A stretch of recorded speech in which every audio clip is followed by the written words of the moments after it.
Good afternoon. Welcome to the Westport Board of Health meeting on June 23rd, 2025. Under Mass General Law, Chapter 30A, Section 20F, this meeting is being recorded, and we have one member, Phil Weinberg, on remote on the video screen there. Please join me in the Pledge of Allegiance. I pledge allegiance to the flag of the United States of America and to the republic for which it stands, one nation, under God, indivisible, with liberty and justice for all. Thank you. Okay. We have had some technical difficulties. We'll hope that the audio works okay. So moving on directly into the agenda, Director's Report. The written report, any questions on that? It was short and sweet. I have none. Okay, your verbal update, Matt. Well, there was, I can give you, I was away, so there was nothing on the report, but just to give you a heads up that the transfer station paving is completed. The improvements look good. So we had the large area where the sheds are was paved around the shed, the office, and over in the parking area for the employees. And then we had 3 aprons done, going into the compost lot, another one going into the bike recycling and scout lot, and then on the exit from lot 3 as well. Those look good. We had the landfill hill mowed. It was getting quite thick, and our consultant, George Campbell, recommended that we get that tended to, so we did. That looks really good. They did that last week on Thursday. But other than that, for the transfer station, there are some new signage coming in that should be in this week, and we'll get that installed hopefully by the end of the week. So. And it's important to note that this is all from an earmark in the state budget, courtesy of Senator Roderick, so we thank him for that. Okay, anything else? So animal control, Gina's been on call on her rotation schedule, has been working out great. She's scheduled to start right after July 1st. She's going to transition from the staffing agency into being a town employee. So that's exciting, and it's exciting that we have somebody to help out Nick over there. So it's been working out pretty good. So that's it for now. Okay, all right, thank you. The Board of Health did issue a heat advisory over the weekend. Obviously, everybody knows it's hot. Yeah, so, I would say we did post something on the webpage about that. There's a couple of postings. There's one with general tips, and then there's another one specifically to do with medications and how the extreme heat can affect people, even if it's over-the-counter medications, how that can affect you. So yeah, but there is an alert up on the Board of Health page, and we did send an e-alert out for those. Thank you. Okay, I'm going to move to Director Approved Plans, and I think why don't we just hold the 142 Donovan's Lane and do that at the same time as we do the variance plans for 141, because it's sort of a combo plan. Yeah. So what we have is, I'll have Matt, you go through 202 Saudi Drive and 117 Brayton Point Road. Sure, we have a 5-bedroom new construction on a 60,128 square foot lot at 202 Saudi Drive for Sergio Pincus. This one has been through Concom and utilizing a quick 4 and a Singular. We have a 3-bedroom new construction on 117 Brayton Point Road on a 25,893 square foot lot, utilizing a quick 4 and a Singular. And this one's also been through Concom and will require a deed restriction. All right, so I move to endorse the Director Approved Plans for 202 Saudi Drive and 117 Brayton Point Road. I believe that Brayton Point Road needs a 3-bedroom deed restriction. Yes. Okay, motion made and seconded to approve those 2 projects. All in favor? Aye. Aye, that's unanimous. Okay, well, hold on, 142 Donovan's Lane, so. We'll move on to other business. We have a request from Megan Mahoney, who did not pay her equine permit on time, so I'll turn that over to Matt. Yes, this is a simple request from Ms. Mahoney. She's requesting that we waive the late fee for her equine permit. She just didn't catch it coming through the mail. She's been, on time in the previous years. This is the first time being late. So we'll leave it up to the board on, how they want to proceed with that. Well, I see the note from Nancy, I presume. We had 6 late permits, and the others have been paying the fine. So I recommend either we maybe allow one time, but it can't become a practice, or we not grant the request. Those are the 2 options, I think. My feeling, yes. My feeling is if we've had somebody who's been in good stead for a period of time and they missed one, that we can give a one-time grace for that. If somebody has a history of always being late, then I would say no, but I believe that when I spoke with Matt earlier, he said that they had a history of paying on time. Okay. So, any thoughts, Phil? Anything? Any objections to that? No, I mean, I'm fine with any outcome you 2 guys agree on. Okay. All right, so I move that we waive this one-time request for late fee renewal, that we accept the request to remove the late fee. Second. Motion made and seconded to grant a one-time waiver to Megan Mahoney for late fee payment. All in favor? Aye.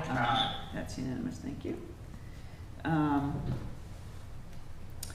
going to push the South Coast Public Health membership discussion till later. Let's move on to the Pine Ridge Comprehensive Permit, Local Septic Reg Section 7 waiver discussion.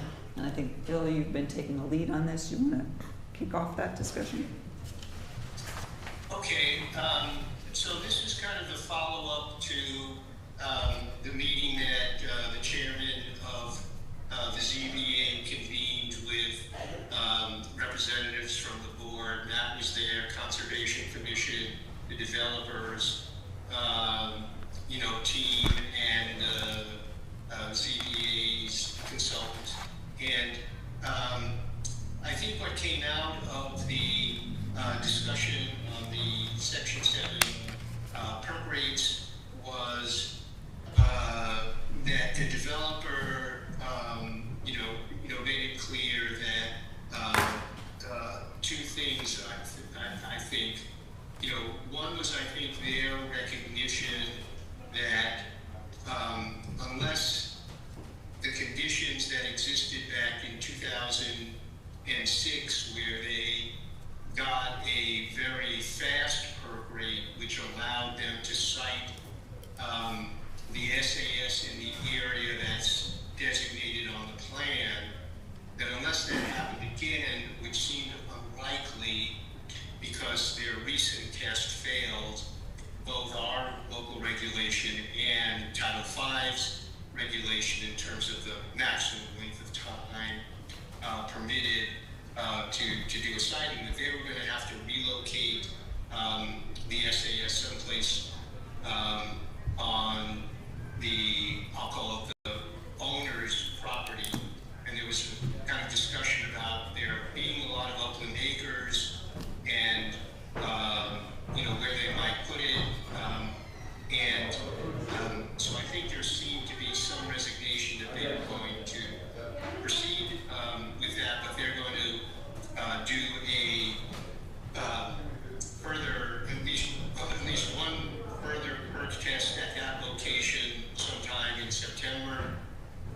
And if it turned out that they could not achieve a rate that would allow them, given the size restriction there, to construct an SAS, they would look elsewhere.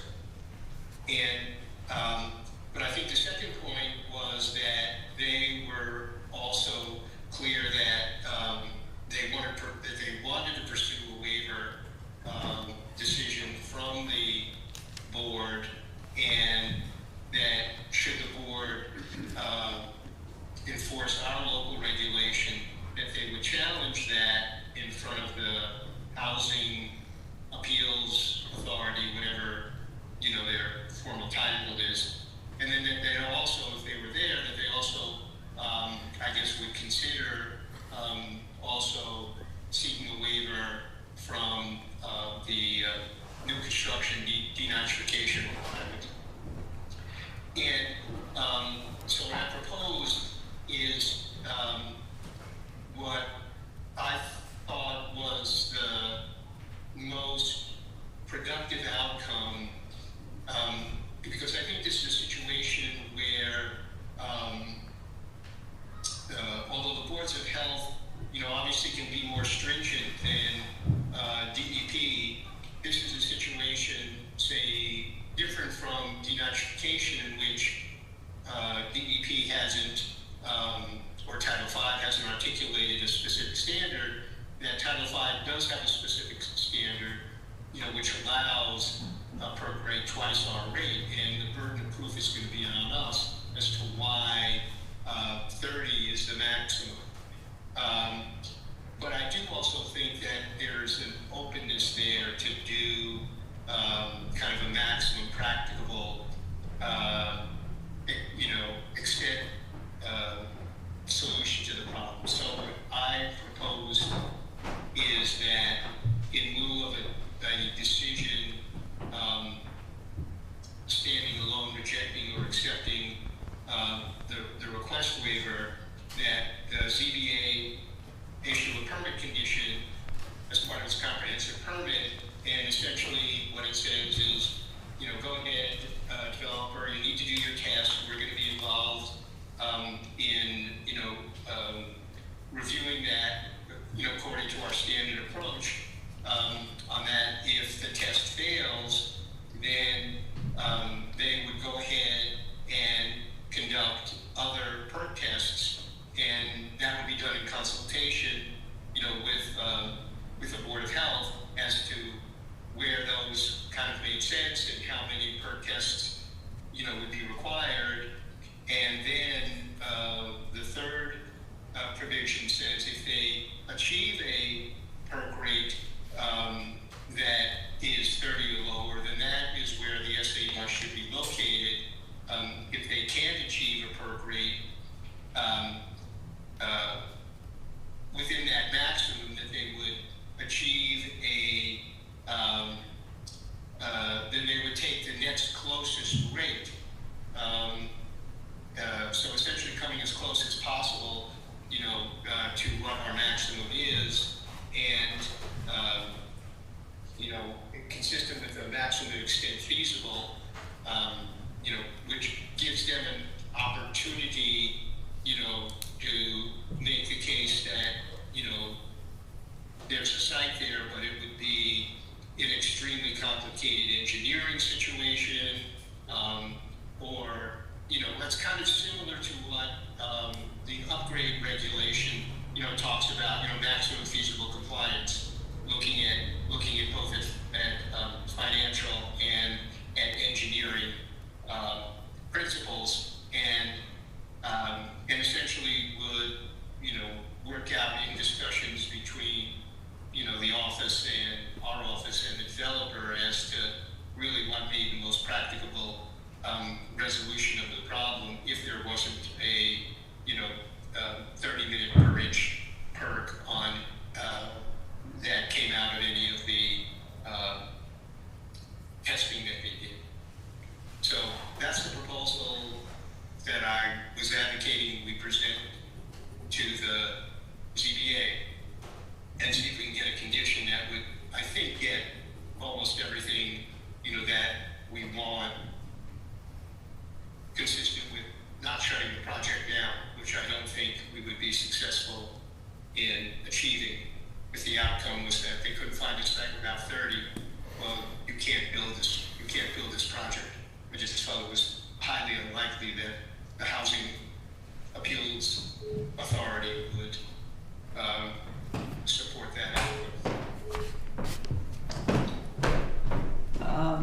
Okay, let me turn to Matt first and then board comments. I think Phil's comments this draft is good. I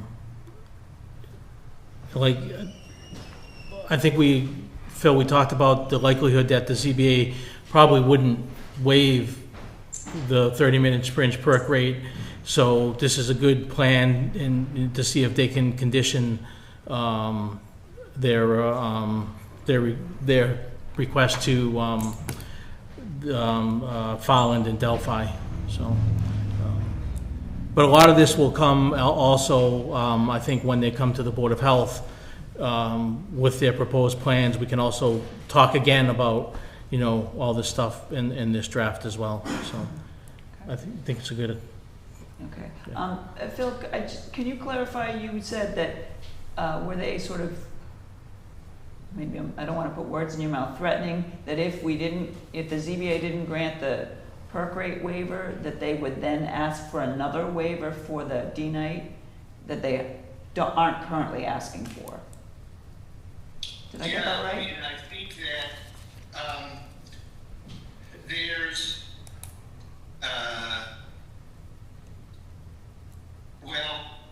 again,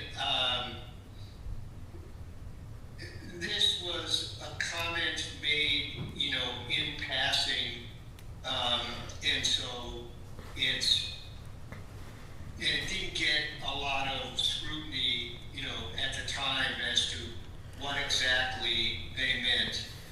I think that what I realized, I think this is relevant to your question. I think that what I realized is that this was considered, what's in front of the ZBA right now is considered a temporary plan, and there's, in the ZBA process, an opportunity to kind of go back and forth. And so it might be that they would,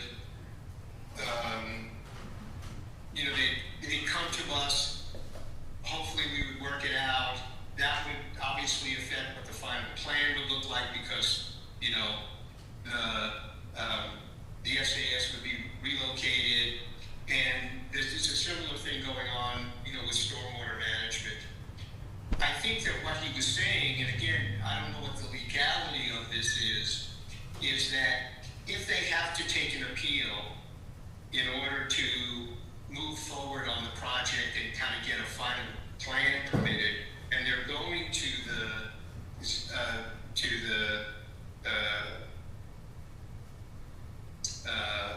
Housing Appeals and they're in Board. front of the appeals court, they're in front of whatever the appeals court is called. I don't know necessarily what they have to do to preserve their, right to pursue the waiver on the D-night, but it was just a suggestion that it's going to cost them a lot of money to do close to 40 D-night systems, and they agreed to do that, and maybe because they thought they were vulnerable to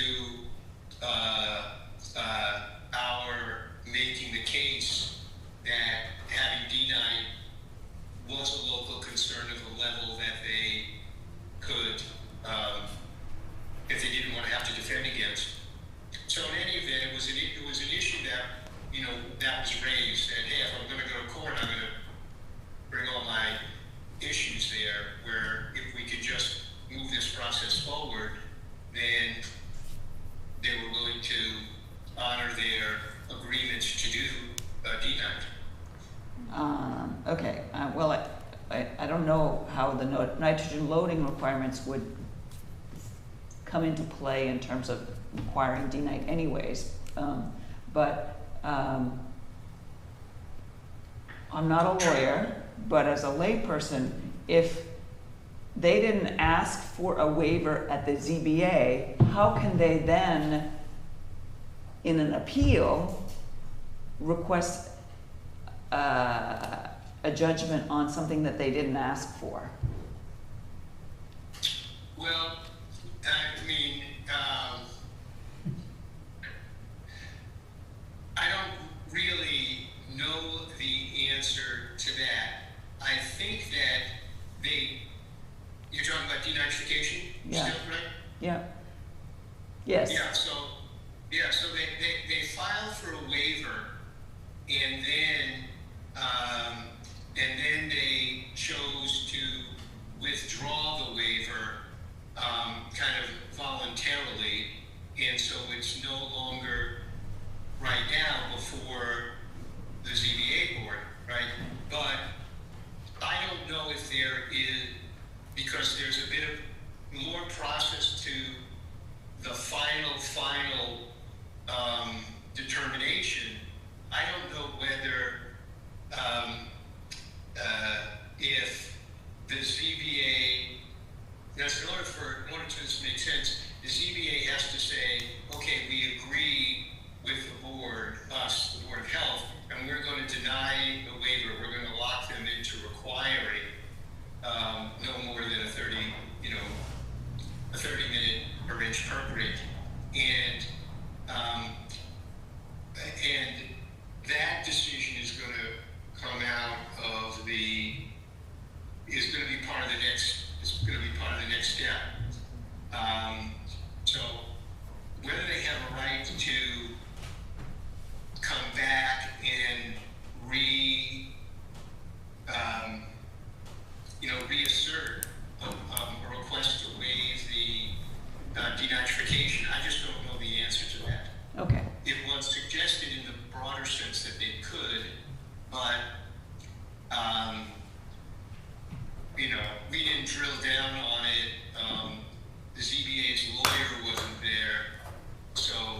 All right. Okay, we won't belabor the point. At this point, I just point that out. Okay. But I don't think I don't think necessarily that is, I don't think fear of that is a big reason why we shouldn't make a decision about the 30-minute waiver. I think that it's difficult for us to make that case because it's a real concern about the potential.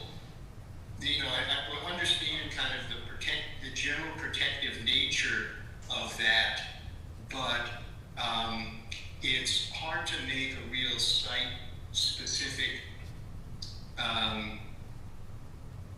challenge to that or enforcement of that to the point that it would potentially kill the entire project. That's what I think would be very difficult for the little research I did on this and the way that the regulation is set up, that we would be successful in that. Mm-hmm. Okay. And this is the next best thing. All right. So that's why I'm advocating that, not just to protect the DNAT piece of it. Okay. Well, one would be concerned about a project that stands on a knife's edge of, like, either it's doable or not doable on that thing. That's, factor that, you worry about the overall environmental impact. But I take your point. So the question before us now is, it's, of course, the decision is up to the ZBA. We just want to make a recommendation about the conditions you're suggesting that the ZBA issue. And so the appropriate motion would be to recommend that we make this recommendation to the ZBA. Is that the motion you'd like to make? Yes, I would like to make a motion, to recommend the set of conditions that should be imposed on the percolation rate in lieu of a full waiver of the denial of the waiver. Okay. I second. Okay, so motion has been made and seconded to forward those recommendations to the ZBA with regard to the Pine Ridge Comprehensive Permit waiver request of a local Board of Health regulation. All in favor? Aye. Aye, that's unanimous. Okay, thank you. We have hit 4:30, so I'm going to move into our appointments, and we'll call the first hearing 4:30 p.m. Greg Nicholas representing 1985 Main Road, John and Maureen Beiser, a 5-bedroom repair, a 1,500-gallon tank and pipe replacement on a 37,655 square foot lot. Mr. Nicholas. Good evening. Application to the butters. Thank you. And this is the water test map that came back. Alright, for the record, Greg Nicholas, South Coast Engineering, John and Maureen Beezer, the property at 1905 C Main Road. Plan here, I should have made it smaller for everybody to see, but. We have it on our. Oh, you have it on the screen? Okay, so what we have here is an existing 5-bedroom home. And an addition was built onto the home. You can see garage slab foundation. The eastern side of that, where the little jog is, they added a 2-car garage and took the existing garage, which was more like a carriage garage. I can't imagine a car would have ever fit into there, but anyway. And they turned it into living space. And that's on a slab, and the slab extends through the narrow section of the house right up to where the main house is, even though this house isn't that old. It's a very interesting footprint, as you can see. And it had this slab, and when they built this, they put a nice little pipe coming out, as you can see, just clean out next to it. That was the pipe that came out, and it was, after all this was done, I was contacted to, can I put a septic tank in? I said, okay, well, you have an awful lot of constraints on here, and you pretty much painted the way it's going to be by this outlet that you put in. Having said that, I'm not sure that there's a better place that they could have put it, or a different place they could have put it, because of the patios and whatnot, and the fact that this is all in slab. So, 2 issues that came up is the location of the, well, first of all, the abutters well, the locust well, and the setback to the property line, which you can see on the plan, is 2.4 feet. The street here, Hillside Avenue, the abutters deed across by the abutter across the street, which is 1991D Main Road LLC. Their deed describes that they own the fee in the entire street. It becomes a common theme for the other hearings tonight. So 2.4 feet setback to the property line. Also, the issue here is this line you see over here, the velocity zone limit, which comes right up across the building, across the garage, right by the edge of the tank, and that left me with 42 feet to the setback of the well. Now, when this first started doing this, I discussed with Matt, I believe, Matt, you discussed with some members of the board about what the options were here. There's an existing septic tank, 1,000-gallon tank over here at elevation 9, within the regular, within the river zone and everything else. So I thought, well, do I put another tank there, or do I go to the well? So in discussion, it was upon that, you know, the well is something that we can live with. A catastrophic flood here, we don't need 2 tanks coming ripped out of the ground. So that's the plan you see in front of you. Now, having said that, the new tank will pump back to the existing pump chamber and pump back up the hill to the septic field, which is shown on the easterly side of the property. It should be noted there's no increase in design flow, there's just a bathroom added to this living space. Okay. And where does the piping go to the septic field? I didn't see it. The septic, it's not here. Okay. I asked the person who put it in when he bought it Yeah? 20 years ago. He said it goes somewhere by that that willow tree and goes up this way. I said, you're going to put this in? He says, yeah. I go, do you know where it is? Well, kind of. I'm not going to dig it all up. He says, I'm going to hit it. I said, okay. Okay. Okay. All right, yeah. All right, sorry. Let me turn to Matt for his report.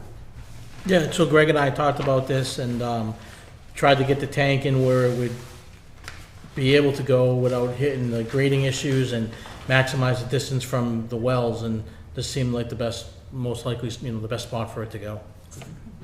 It is down gradient from the wells. Mm-hmm. Okay. Just a curiosity question. How did a 5-bedroom septic design with a 1,000-gallon septic tank get? The existing 1,000-gallon septic tank down here? Yeah. I have no idea.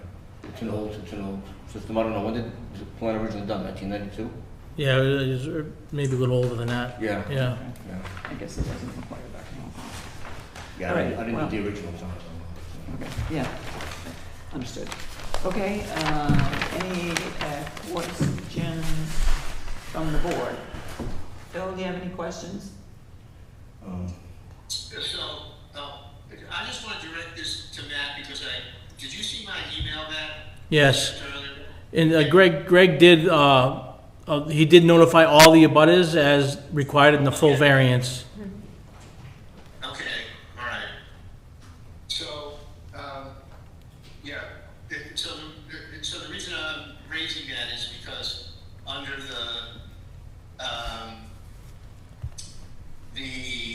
provisions for the local upgrade approval, sets a minimum of 50-foot setback, from the system.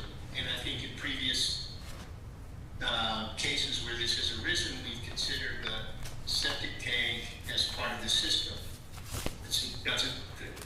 The regulation doesn't say, less, just 50 feet from the SAS. And that then has taken us to the full variance scenario in which, and I do think, I respect, the decision that this is the location, which is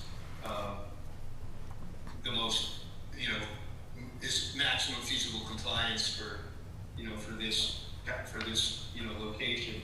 And I just didn't know if procedurally, we have to get to the issue of, is this equivalent environmental protection? Because I know this issue has come up before, and I'm just looking to see whether or not there's something we had done in the past that we would, just to be consistent in our decision on this. So that's what's really what I asked Matt, was how we handled this before. If we're going to treat it as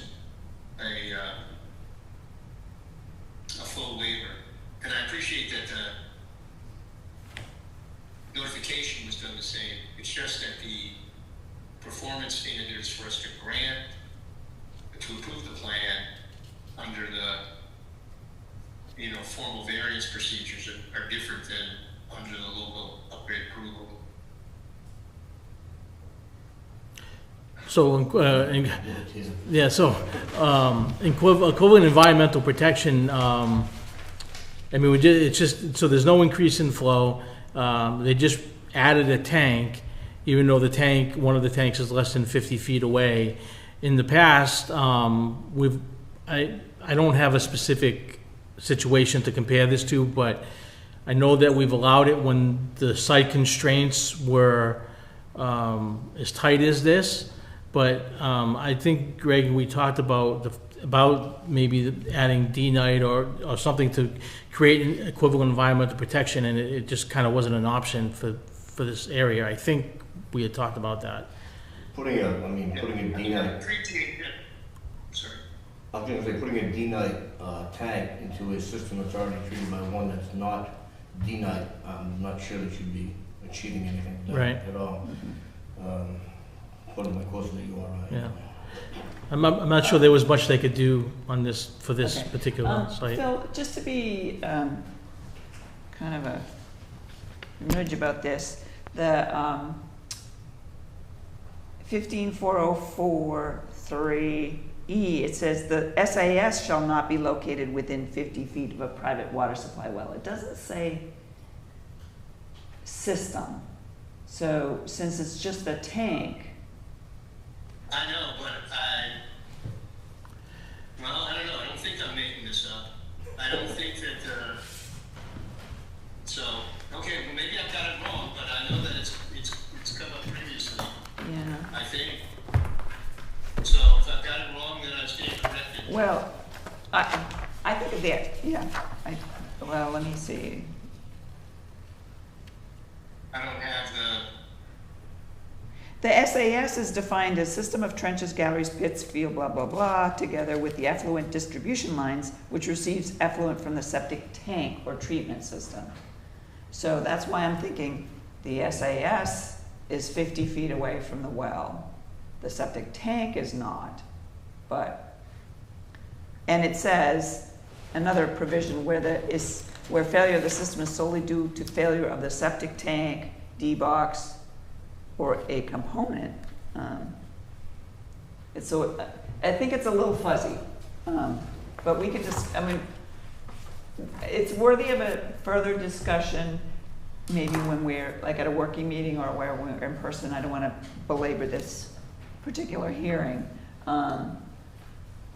So the question is, at this point, is the proposed upgrade by repairing the tank and or replacing the tank and the piping adequate to meet, the best possible maximum feasible compliance? And what I'm hearing from Matt is yes, that and the engineer, that there really isn't anything that they could do differently that would be less impactful. Yeah, I don't have a problem with the outcome, and I think it's significant that the tank is at least significantly down gradient from the well, based on the topographic delineation. So I didn't have a problem with that. It was just more, well, I guess maybe my warped or misunderstood consistency with how we've dealt with the issue. I wasn't, trying to throw a roadblock in the outcome. Okay. So what I'm going to suggest is that I'll entertain a motion to approve this project as proposed, but we can revisit that topic so that we have clarity and we don't spend, sort of rehash it at every time that this comes up, that we try and have a clear understanding of that. But it sounds like, from a practical point of view, that we should approve this project, is my sense. Is that, and you agree, you said you're fine with the project as proposed, it's more of a procedural thing. Is that correct? Yes. I mean, I'm looking at the, yes, I'm fine with that. I'm just saying, I'm looking at 15405G, which is where it has come up, where it says reduction of system location setback from water supply lines, private water supply wells, but not within 50 feet of the well. And so when it came up, when they talk about reduction of system location, what are they including in the system? And in other examples, we said, well, they usually say the SAS. If they mean the soil absorption system, when they want to refer to the soil absorption system, they say system, and so that's where I think it's come up before. Okay. Anyway, that's just my worldview. Okay. It's fine. We can move on. Okay, well, I have just one thing. Can we do it contingent on a plan that shows how it flows into the SAS? Because there's nothing here that shows that it is. I'd have to dig it up to find out what that is. Well, you're going to connect. So, Yeah. Yeah, where's so the connect? do your best on an as-built. Yeah, Yeah, I'll dig it right. yeah. Okay. So that, so the as-built will document it. Okay. Is that all right? Yes, I just want to see where it's going. Yeah. It looks like it's going back into the system. I'm concerned about that tree, to be honest with you, Okay. but according to. Okay, I'd entertain a motion to approve the project for 1985C Main Road, and I don't think there are any other particular conditions that we. Deed What are the restriction. variances? You've Yeah, got the setback from the, so I move that we approve the plan for 1985C Main Road. The plan dated 5/31/25, with the following variances. Setback from the property line 2.4 feet, less than 10 feet required, and the setback to the well from the tank to 42 feet, less than 50 feet required, with the following conditions: a hold harmless agreement and a 5-bedroom deed restriction. Second. Okay, a motion has been made and seconded to approve the project at 1985C Main Road with those conditions. All in favor? Aye. Aye, that's unanimous. Thank you. Aye. I jumped the gun now. Okay, I'm called 4:40 p.m. hearing. Greg Nicholas, representing 141 Donovan's Lane for Cody and Rachel Flynn. This is a two-bedroom repair with a Presby system on a 12,572 square foot lot. And we are going to be discussing 142 Donovan's Lane at the same time. But let's go through the. Okay. Would you prefer that I give you the background on the property? Because that's probably gonna be germane to the whole thing. Yeah, let's start there. Phil, I don't know how I'm gonna show you the plan over here, because I didn't know you were not going to be here, but I'm gonna give the background on it, and I'm not sure. Well, let's see, we have the GIS map, right? Yeah, this is the land court premise reference to the whole thing. Okay, so, wait a minute. GIS map doesn't look anything like it. No. It's not, the GIS map's not right. Oh, is it? No. Not right. No. Okay.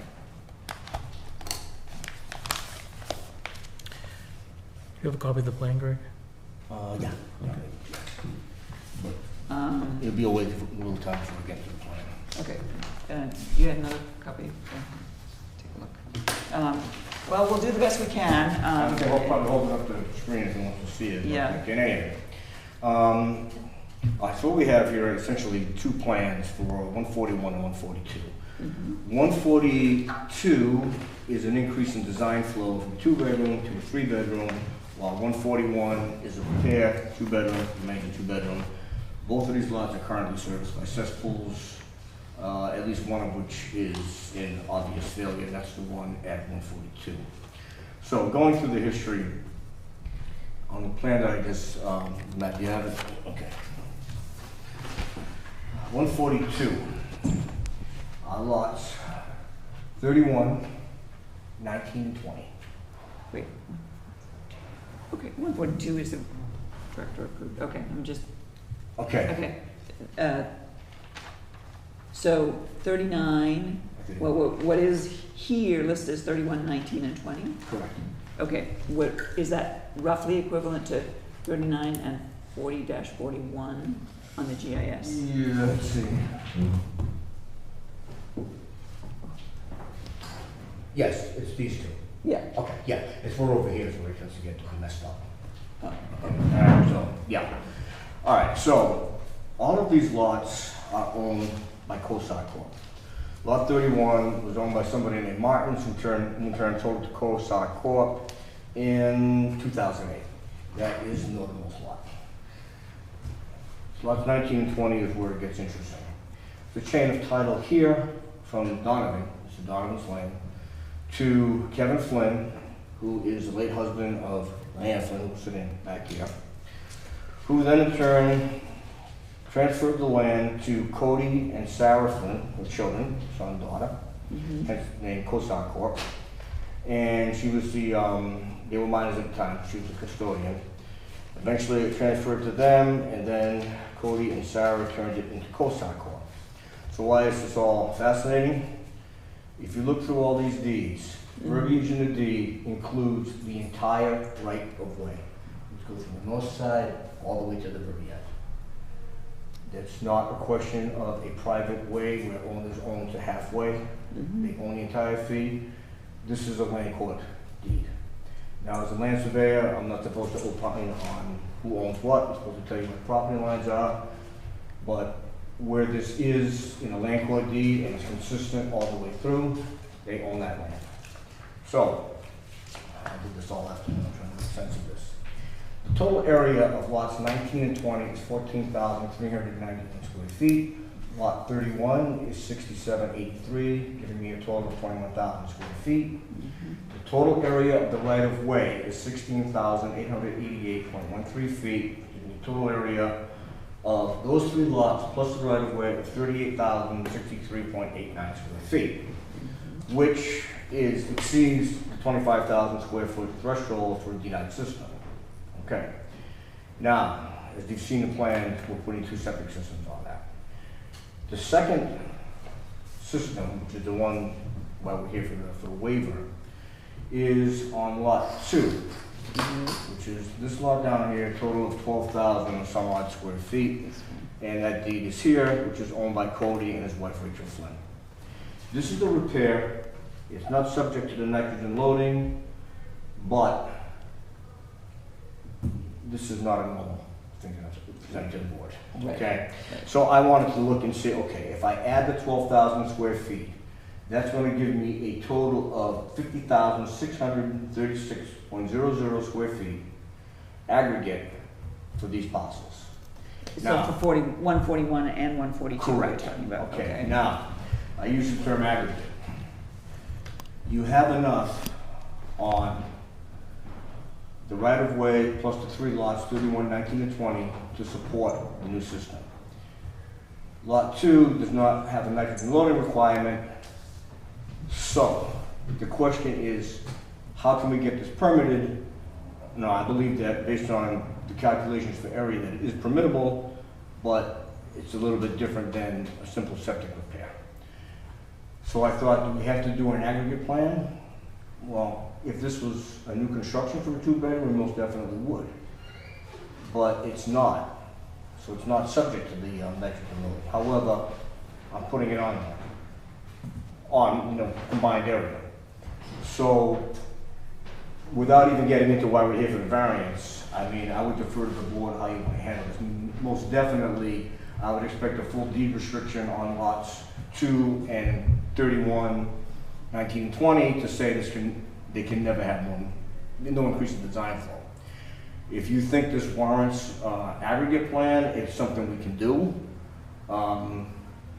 I don't think it's necessary, but I'll defer to the board on that for the reasons that a repair doesn't require it. Okay, let me ask, the lots, I mean, I know that they're currently in common ownership, but but they're separate deeds, right? Correct. Mhm. So there's, that's to me, that's an issue, because if they sell one of the lots, then the whole thing is messed up in terms of, Okay, all right, well, go ahead, finish, I'm sorry. well, I don't know that I've thought it all the way through, I just know that it's a, it's a tangled Oh, it is. web here. We do have a proposed easement for that, so. Right, and that would be a condition, Right. but, and I guess the easement runs with the deed, I'm not a Yes. lawyer, I've said that before today, but, I agree. It would definitely have to run with the deed. Okay. That would allow whoever, everybody thinks, oh, it's my son, daughter, nephew, what have you, but no one's gonna live forever, and nobody's gonna get sold. right, yeah. So it would have to be an easement that would be acceptable to the land court that says you can do this. Yeah, And it's okay, gonna be an occurrence on the deed. okay. And, how do the, not strictly relevant, but how do if the Flynns own the entire road, they control that road.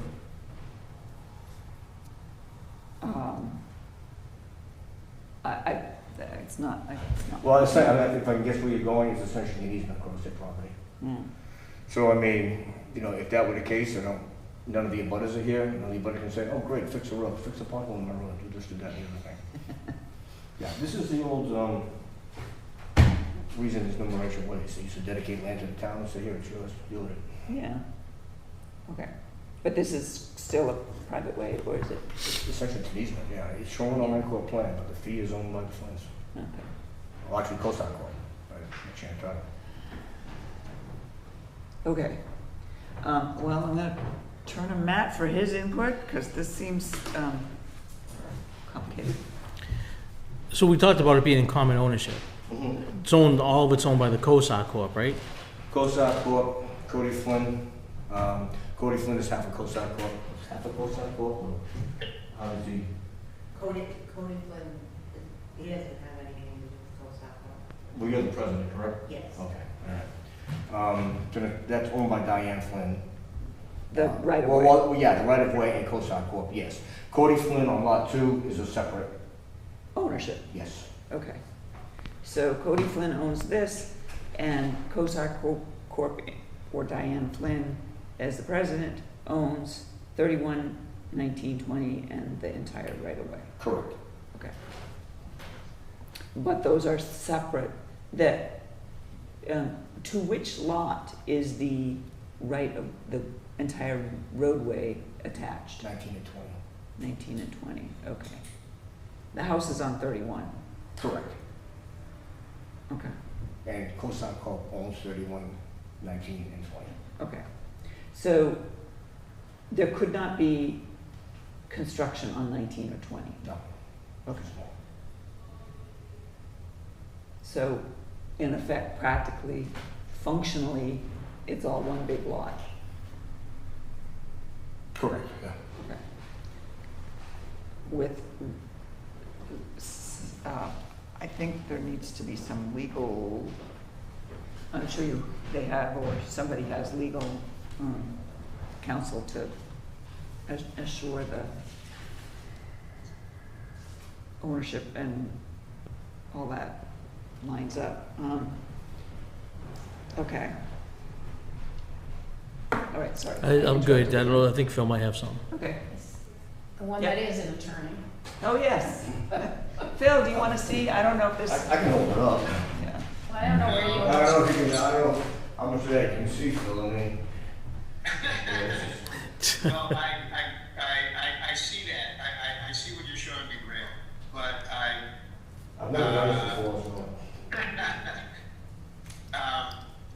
I'm only confused because what's in front of us on the package seemed to be like a very minor waiver issue of the depth of the system, and I don't, and it was really hard to follow the other discussion without seeing the plans for the other parcels. I apologize for that. Yeah.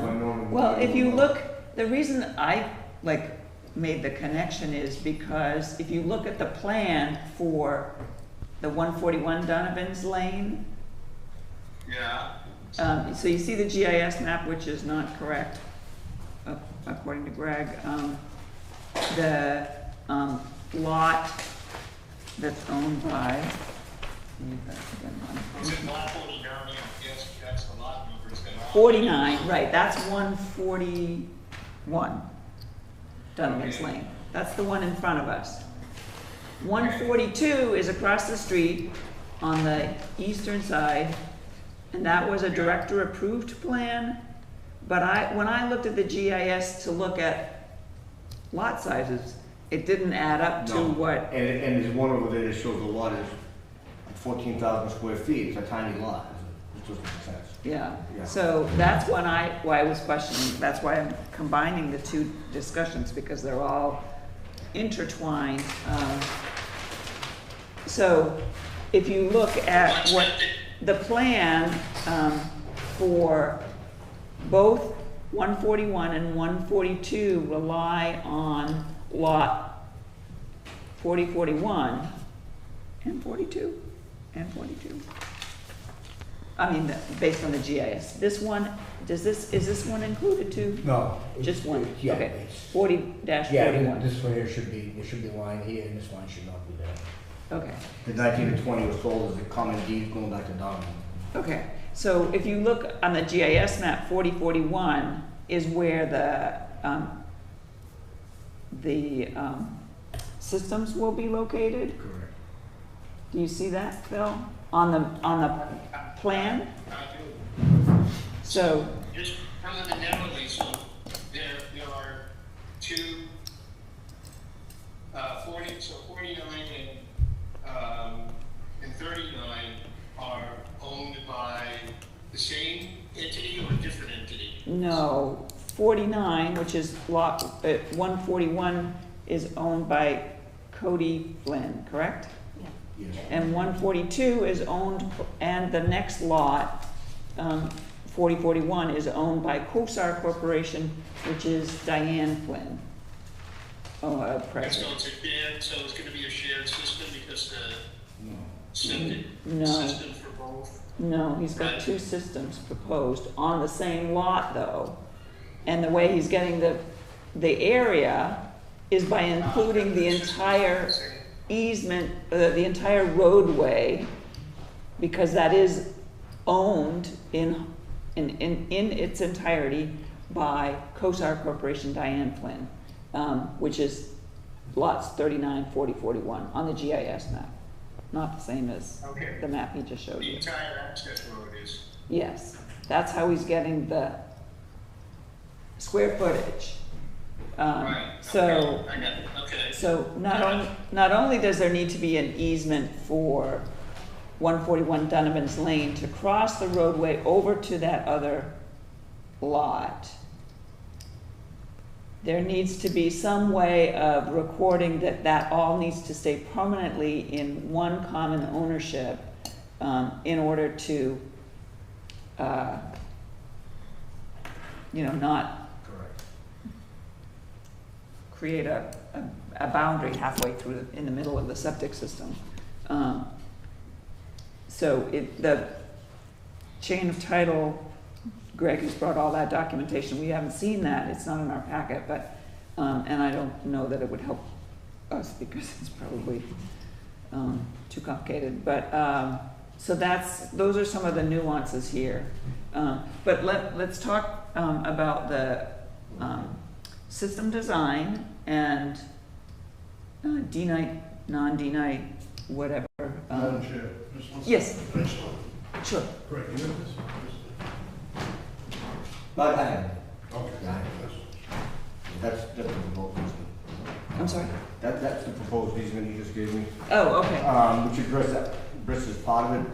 I'm not sure the point, that addresses the point that you're going to worry about this and that has to be part of it. Okay.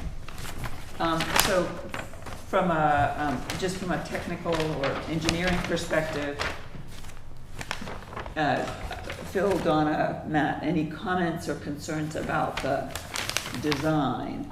And then we have to deal with the land encumbrance piece of it separately, or part of the. Well, I mean, one of the concerns I have is you're saying that the lots, is this configuration in front of us on the plan exactly where the system is going? Because you said the lots are not the same. Oh, yeah, yeah. The lot lines don't match the GIS map that we have in our packet. Okay. It's essentially backwards.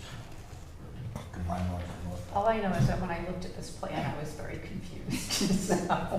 it's- Makes you feel and then- better. I rehearsed this all in. Yes, yeah, no, and certainly there was concern about the shared lots and some of the the concerns of what would happen if anything was sold and how that would impact on the owners. And so my concern was the sharing of a lot for the SASs. That's where the crossover is, not for the design of the one for, I think that which one are we talking about? Both of them? 141 or 142? We're sort of talking about both of them, but the Okay. variance request is for 141, Correct. which is the one closest to the river. Correct. You want me to talk about that? Okay. Sure. Okay. For 141, this is the one that's. The long, thin line. So, going yeah, down long to thin the one river. closest to the river, okay. There's an existing cesspool, as you can see, pretty much right on the top of where the proposed tank is going. The options over here to locate a SAS on this lot are severely limited. If you look here on the plan, you have the existing well with a 50-foot setback, which is shown for the purpose of locating, Yeah. showing it back to the tank. 100-foot, you're gonna be way up in this corner, which would be the southeast corner of the lot, right near where the benchmark is shown. You're not gonna fit anything over there. You also have to the north, which is the Roche's well, would squeeze you in, be another constraint that I really don't think you could put any kind of an SAS on the system and make 100 feet from anybody's well. If we start running down toward the river, then you're not Yeah, gonna have you don't wanna go anything. there. Right. So your option would be limited to a bottomless sand filter, something like that. I don't really think it would be the best solution, because you're still gonna be, not gonna be 100 feet from anybody's well. Isn't gonna work. So hence, that's why I proposed putting the pump in and running it down to this lot that is owned by the family, with the understanding there's gonna have to be some legal, you know, deeds, easements, what have you, something that's gonna satisfy not only the board, but the land court, and anybody who's going to, may wind up wanting to buy this land, you know, with my septic system. Right. We don't want a problem. So there will be some work that has to be done as far as drafting something up to satisfy all parties involved. Yeah. So anyway, the tank itself, the reason I'm here for the variance is because of the slope in here. I'm not gonna make 3 feet below grade. There's no way. I'm even showing a small cut around tanks to make it so you're, I think 4 feet. If I look over here, top of tank 1466, finished grade is 19. So yeah, about a little over 4 feet below grade. Both tanks are H20, which is required because of the heavy load. And I also checked the manufacturer's inspect down over here that they can be go as much as 5 feet in the ground. So Okay. we're less than 5 feet on each of these. So that's the reason why we're here for this plan, notwithstanding all the other fun stuff. Okay, and this is an existing 2-bedroom house, and it's still a 2-bedroom design? That's correct. Okay. Using the Presby. Okay. So, any questions, just on 141, the design or that, I mean, I think we will have conditions around the legal aspects Of that course. we'll hash out. Any questions on that? I don't. This to approve the local upgrade waiver allow being the system components to be below 3 feet, Yeah, to be graded in 3 feet. yeah, maximum cover over the septic components, 3 feet maximum Okay. allowed, So, 4.2. One thing that the requests usually have, but I didn't see in this, like if you comparison to setback, things will usually say, you know, the distance should be 100 feet, but it's, you know, 85 feet. As I understand it, you want to go 5.8 feet below ground, No, based on the No, plan. no. Okay. 4.2, well, the cover letter says 4.2 for the septic tank and 4.4 for the pump chamber. But you were just giving us No, no. just doing the math right now. Okay, 1466 top of tank, 19 pump, 19, so that's, what was that? 4.34. yeah, okay. And yeah, the other one is 14.8, 15. Okay. I don't know where you see that, but I think we should put that in the motion. Okay, sure, so it's in the cover letter, we can, whoever does the motion can use that as the frame of reference. Okay, any other concerns? No, after that. Okay, so, I'm concerned about that, so that's fine. okay, so then it's, the conditions would be, and there's, no concern about the, what, it's, well, then the question is, what is that lot, 141, lot size by itself, what is the lot size on that one? The one. Just 141. 15, should be 12,572. Okay, so it's an undersized lot for, and is there no nitrogen loading? Not for Not for repairs, repair. no. Okay. Okay, so it needs a deed restriction, a 2-bedroom deed restriction. It needs an easement, a permanent easement to the other lot, and which is also conditioned upon there being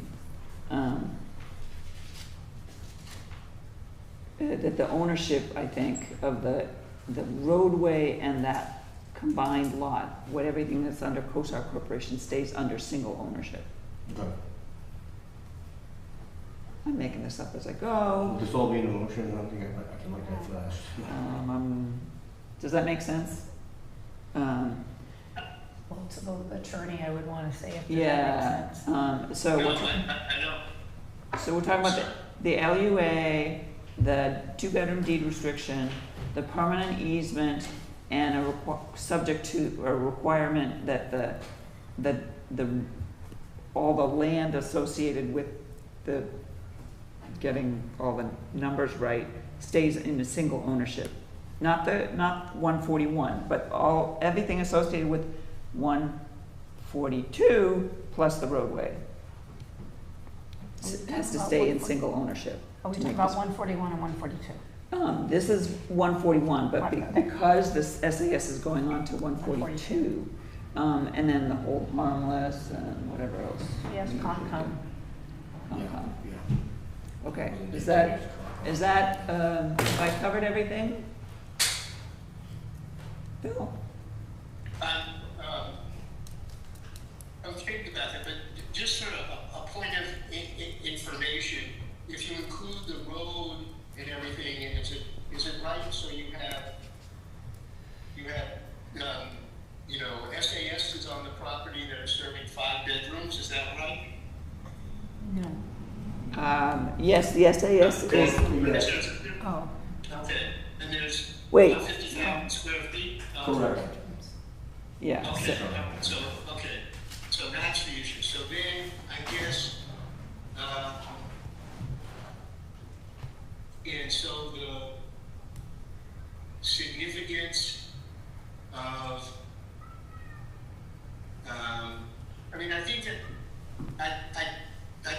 I think that that's fine. I mean, I'm always, you always get a little bit hesitant when you have an edict that says this property shall never be,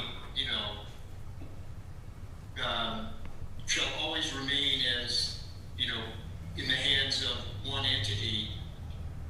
I think it's okay to say that, and then, people can fight it out in the land court in some future event, and maybe they'll have to come back to us, but if that makes sense for us now by way of having security, we want to approve that, I think we should just go ahead and do it. okay. All right, I don't know if are you I've got prepared to make the everything. motion? I can try, but I'm gonna need help. I move that we approve the plans for 141 Donovan's Lane, owned by Cody and Rachel Flynn, dated, when is it dated? 5/28/25, for a 2-bedroom repair with the following variance. Is that correct? Depth of components, let's see, the crest, depth of components are greater than 3 feet below grade. And with the following conditions: hold harmless agreement, 2-bedroom deed restriction, Concom review, and a permanent easement to the other lot. Did I miss anything? Just that we want to mention that Phil had asked the specifics. We're granting the waiver of the 3 feet maximum, 4.2 for the septic tank and 4.4 for the pump chamber. Okay, did you get that, Bob? What was that last part about the depth of the component? Yeah, Greater than 3 feet or less than 3 feet? Let's see, greater than, 3 feet. Yeah, so it's 4.2 feet for the septic tank and 4.4 feet for the pump chamber. On the permanent easement, can we name the lot? Yes, They we just said can. other to lots. 142? Well, Is that it's, what it is? Or is it well, I don't know what the, That's true, because we have something that's different. I can submit this and you can read it, and if you, something you want changed in the verbiage. And it does include the SAS and granted intended for replacement of the primary disposal area on the lots 19 lot 20, as said, and sewer lines leading to the same from their property into Donovan's land and the permits required pursuant to Massachusetts 310, blah, blah, blah. okay, If you want to look this over and have changes to it, that's fine. yeah, You're not doing that all this. no. Now, you want to take this one? But, so the easement is for the, so the GIS naming is not correct, is that what you're saying? The GIS. Naming of the lots. need to see that again. Can I see it? I think they've got the line in the wrong place. Well, I just want the legal reference to the lot number. That would be Plat, for whatever. which one? For 142, 142? Yeah, what lot because number that's is where the that? easement is going Oh, to, okay, all right. right? The legal reference for that would be.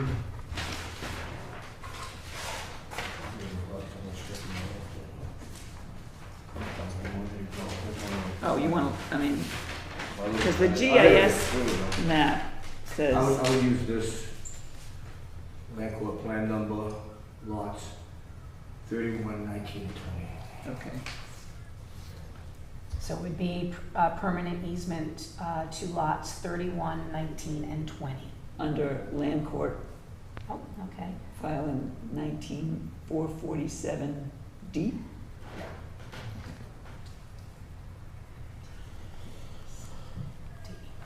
Did you get that, Bob? I think so. Okay, so Okay. I moved. Is that suit, Phil? That's fine, sounded good. Okay. I'll second the motion. All in favor? Aye. Aye. Unanimous. Thank you. Okay, we That's only 141. Now we Okay. can go to 142. 142 is director approved. We've gotten the background explanation of how you managed to get all the square footage for that. Yeah, I think you understood it, I'm gonna forget about how I did it. So we just need an endorsement of the director approved plan for 142 Donovan's Lane. Using a quick floor and a singular. This is for, because they're adding one bedroom, so it's considered new construction. So moved. Second, all in favor? Okay.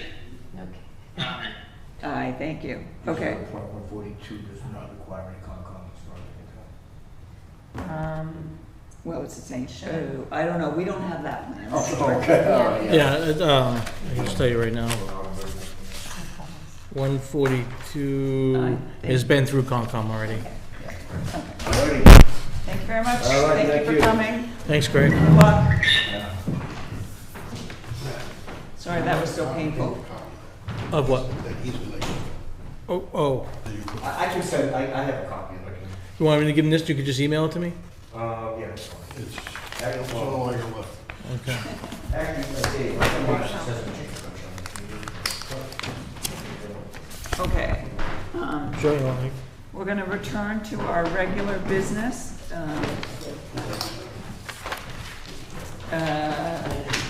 All right. In 1 second. Okay, so under other business, item number 2, South Coast Public Health Collaborative Membership, discussion and vote. I think we'll probably hold off on the vote, but let me just sort of give a little quick background, what we're kind of want to update the board on and sort of see where things go. I should just check in case there's been anything.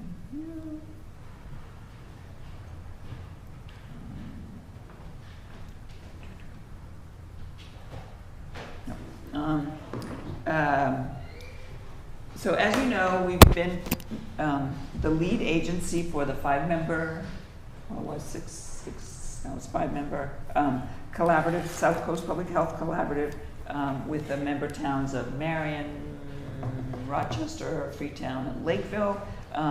It is an annual award of $400,000 a year. We have 3 staff members who are shared amongst those communities, 2 agents for doing inspections, and the sort of the educator coordinator in Olive. As the grant amount has increased and with the staffing and the sort of getting all the communities all on board to sort of try to move that ship in a consistent direction, it's been a lot of work for Matt. And when it first began at a lower amount, the grant would allow funding of a stipend for the director for the additional workload of $5,000.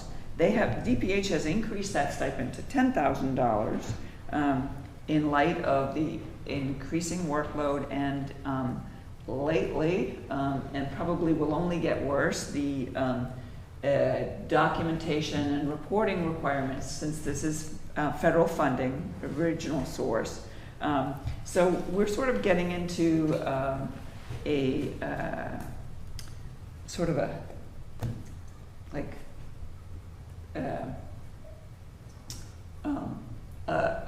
mismatch between the workload and the support in terms of for Matt and from the town. And what we're trying to assess, we had approached the town before about increasing Matt to the allowable stipend, and that was not well received at that time. We decided not to pursue it, but it's sort of gotten to a point where we want to, we're exploring that with the town again to see, you know, is this something that you are willing to support? The stipend is tied to the grant. It's paid for by the grant, but it's something that we need to assess kind of how we will go forward. We're kind of checking in with the town officials and town board, select board, to see, you know, how they feel about supporting the grant going forward.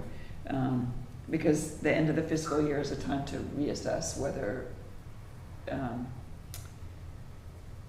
the additional workload, and Matt has described to me he spends about 10 hours a week at home on this, on top of, and you all know how much he works on the transfer station, the animal control, the nurse's office, and the Board of Health. It's a pretty heavy load, and there's, you know, the staffing is there's not a lot of backup. So I wanted to update you where we were at. We want to get some feedback from the town, and then probably at the next meeting make a decision about whether we should go forward or not, based on what kind of support we get. So that's kind of my overview. I'll let Matt jump in if there's anything he wants to add. I think you've covered everything. It's just like you said, you know, I already put in well over the 40 hours a week here, and then trying to maintain that after, you know, at home and after hours, which, like I said, I don't mind doing, but the grant, you know, and because I believe in the program, and I believe, you know, in what it's doing and the help that we're giving to the other communities. But like they said, that the state recognizes the increased workload because of what's going on the federal level. They really kind of, you know, drill down into what we have to do and report, and it all falls on my plate. And they raised the stipend amount to $10,000, you know, rightfully so. So it doesn't impact the town budget. It comes out of the grant. I don't, you know, I just feel like it would be fair to, you know, receive that. And I asked Matt to check in with DPH about, you know, how's this with other collaboratives, and our contact, she oversees 13 or 14 out of the 51, and she checked in with them. They're pretty much mostly at that 10,000 level, and Matt is probably one of the star performers, the top performers in terms of all of the collaboratives, and yet he's only getting 5,000. So again, it is tied to the grant. It is a stipend that is sort of separate from, you know, his salary for his regular duties, because it's an acknowledgement of that extra workload. And I hope that we can muster support from the town for that. So that's kind of the update. Any comments or thoughts? Well, part of my comment is that this collaborative that we are involved with and Matt is leading brings revenue to the town. And separate from that stipend, how much does the town get? It's $65,000 a year as an admin fee for being the lead community. Right. So that the town is benefiting from Matt's work, and that my feeling, I feel really strongly about this, if the DPA acknowledges the workload and that managers of these collaboratives should be compensated, then I'm in full support of the compensation. We know how Matt works with this collaborative and all that he brings to the town by his willingness to do this. Yeah. So he has my support. Thank you. I should also mention, the staff are hired through the town under the grant, paid for completely by the grant, and they're housed here. So, but they get deployed out to the other communities as requested for support, and we request support from them as well. So we've only been able to manage the workload on the Board of Health with the support of some of those additional staff, and they've been able to do things that we wouldn't otherwise be doing. So we would have to shrink our outreach, our communications, and just to do the core functions that we have to do if we didn't have the support of the grant. So, and that's the whole point of these grants, is to supplement boards of health that have been sort of shrinking in support and funding over the years. So, I think it's been a real boon for the town, and I hope that that value is recognized. Okay.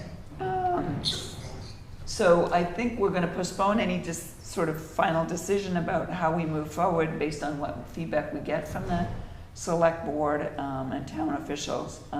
So I'll put it back on the agenda in 2 weeks, and we can reassess where we are at that point. Did you have anything else you wanted to add, Phil? Well, we don't have to get into it now, but I just was curious if you had received, feedback as to what questions or what concerns, might be raised and how we want to address them. Yeah. Because it doesn't seem like such a no-brainer, for lack of a better characterization. Yeah, I think the concern that I've heard is that what's the impact on other department heads? My argument is they can go out and get a $400,000 grant that pays the town $65,000 and allows for a stipend for $10,000, and we'd support their stipend as well. So it's the initiative.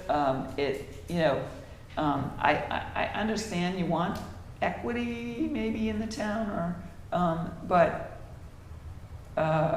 you also need to reward work and performance, and so I think that's one of the main concerns I've heard, and I think the town is pretty strapped for funding, so you would think. I don't know, maybe they think this town, I haven't heard that explicitly, that the grant somehow is a drag on the town, but I don't think they're as well, and maybe we haven't done a good job selling it, advertising the benefits to the town or townspeople. I think we did one column on it a few years ago, but maybe we should do another one, refresh people's memories about the benefits that the grant provides to this town and the other participating towns. And did I understand from either one, Matt or you said, I don't know, but that it was the grantor's initiative as a result of the increase in funding, increase in reporting requirements, that they chose to increase the grant Allowable stipend? the allowable. Yep. Was that the process? Yes, that came from DPH. Yeah. Because I think it's important, you know, to make the case that this was not something that was specifically directed towards any, you know, grant manager, but was a decision by the grantor Right. to, in recognition of additional workload that they were imposing, to offer, you know, additional funds. Yeah, I think they recognized they had to incentivize, otherwise people were gonna say, okay, I'm done.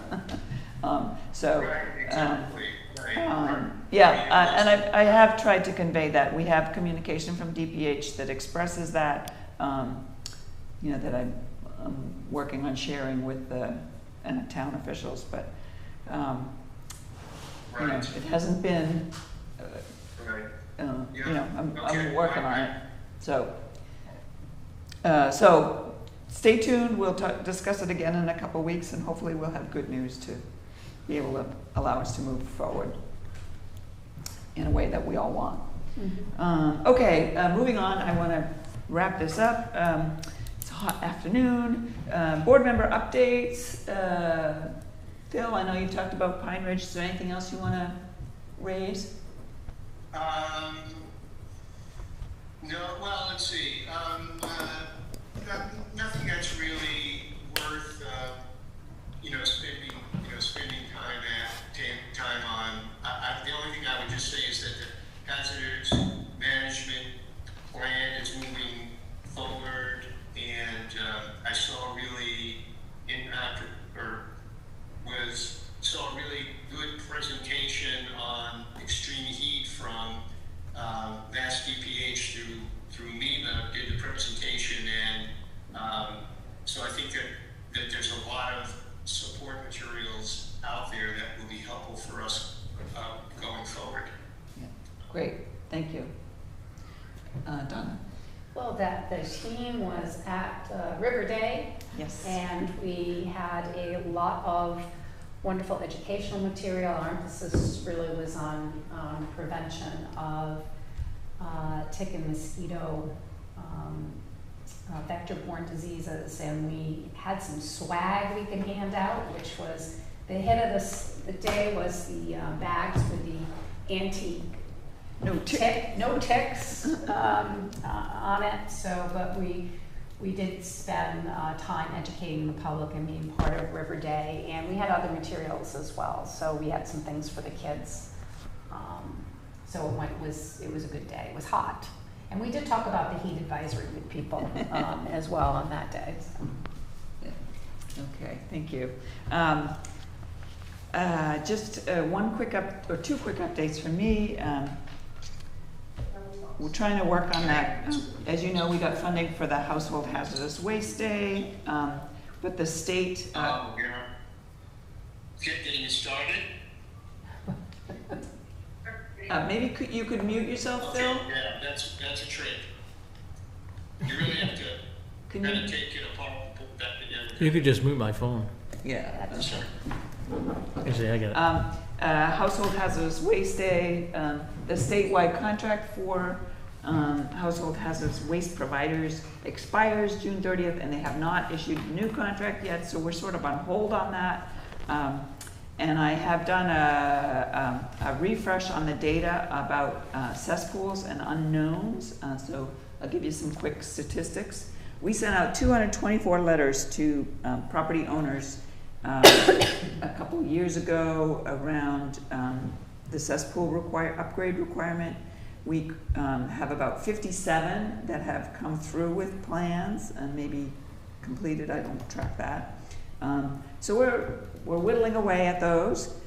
We started with 838 unknowns, which is properties where we had no record of what septic or cesspool might be on the property.